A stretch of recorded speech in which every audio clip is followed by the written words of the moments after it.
Hindi ito isang simpleng aksidente, ito ay isang misteryong ni minsan hindi pa rin maipaliwanag. Hanggang ngayon, isang bus, 29 na buhay, at isang biyahe na hindi na nakarating sa paroroonan. Walang banggaan, walang preno, walang kahit anong bakas ng pagkawala. Pero ang mas nakakakilabot sa kalsadang iyon, kung saan huling namataan ang bus, may mga naririnig pa ring umiiyak kahit wala namang tao. Anong sikreto ang pilit itinatago ng kalsadang iyon sa Cebu?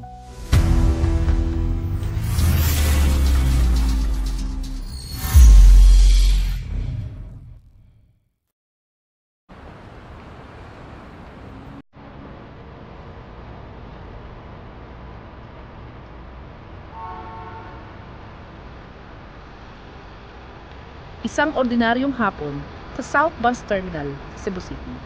May bus na pa-Santander. May 28 pasahero at isang driver. Umalis ito ng alas 4 ng hapon.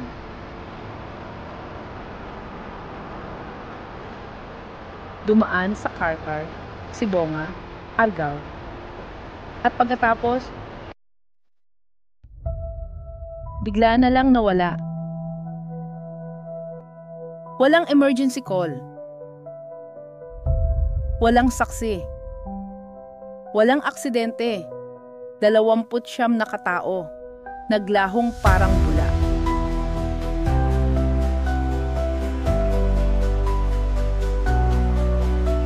Naghanap ang mga pulis. 4 na araw sa kabundukan. Tabing dagat. Bangin, pero wala. Ni gulong, ni bubog, ni katawan.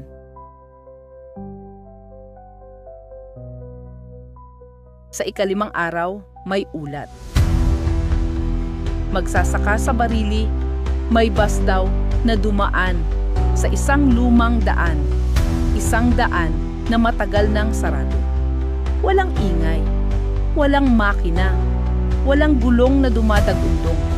At sa loob, mga pasaherong tulala, nakatitig sa kawalan.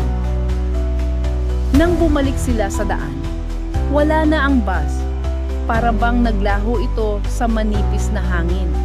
At mula noon, hindi na ito muling nakita sa liwanag ng araw. Pero tuwing hating gabi, may mga ulat. May lumang bus daw na walang plaka, dumaraan sa parehong kalsada.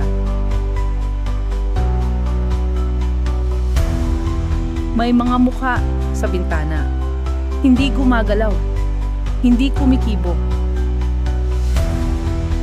Parang mga refleksyon ng kaluluwang hindi pa rin makaalis. Hanggang ngayon, walang sagot. Walang paliwanag. Ang tanging alam lang, may kalsadang hindi dapat daanan.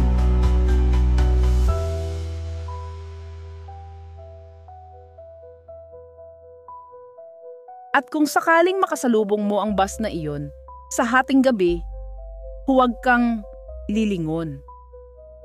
Baka makita mong may isa pang pasaherong nakatingin sa'yo.